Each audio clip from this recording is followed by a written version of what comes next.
Un mois après la disparition d'Émile, 2 ans et demi, la vie au Haut-Vernay reprend son cours. Des habitants confessent être passés à autre chose. Un mois pile que le petit garçon, Émile, 2 ans et demi, a disparu dans le Haut-Vernay, alors gardé par ses grands-parents maternels en ce début d'été. Quid de l'enquête après un mois de recherche, de fouilles et de témoignages passés au peigne fin? Les fouilles de grandes ampleurs n'ont rien donné, et toutes les pistes sont encore envisagées. La famille du garçonnet disparu vient de se porter partie civile pour être informée de toutes les avancées de l'affaire par la justice. Et alors que CNU a recueilli les impressions de François Balic, maire du Haut-Vernay, hameau dans lequel Émile a été vu pour la dernière fois, la vie dans ce lieu mis sous le feu des projecteurs depuis le drame, elle, a repris son cours. Si est ce que nous rapportent nos confrères de BFM d'ici, ce mardi 8 août.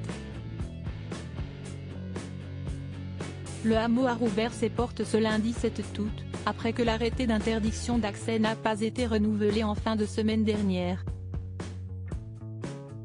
Et la commune se remet petit à petit à vivre normalement. Le retour des touristes aide certains à passer à autre chose, comme ils le confessent. La fête de la transhumance prévue ce mardi, maintenue, et d'autres festivités programmées les 13, 14 et 15 août, devraient aussi aider les habitants à retrouver leurs habitudes. Pierre, un des habitants du hameau, fait savoir que ce fait divers est derrière lui. Ça ne pèse pas particulièrement. La vie a repris, si est-il été, les touristes sont là, ils jouent aux boules. Moi, je n'y pense plus, affirme-t-il. Pendant que du monde s'attable au bistrot, que des enfants jouent dans les rues, Agnès, une autre habitante profite du soleil en terrasse. Sirotant sa grenadine, elle admet, si est-il vrai que la vie reprend et ça soulage. Personnellement, je suis moins perturbée que les premiers jours. Elle reconnaît néanmoins que la disparition d'Émile est un sujet très vite évoqué entre les habitants du hameau du Haut-Vernay. Si est-il sûr que j'y pense toujours. On ne peut pas s'empêcher de se demander ce qu'il s'est passé exactement. On voudrait que ce mystère soit résolu, avoue-t-elle.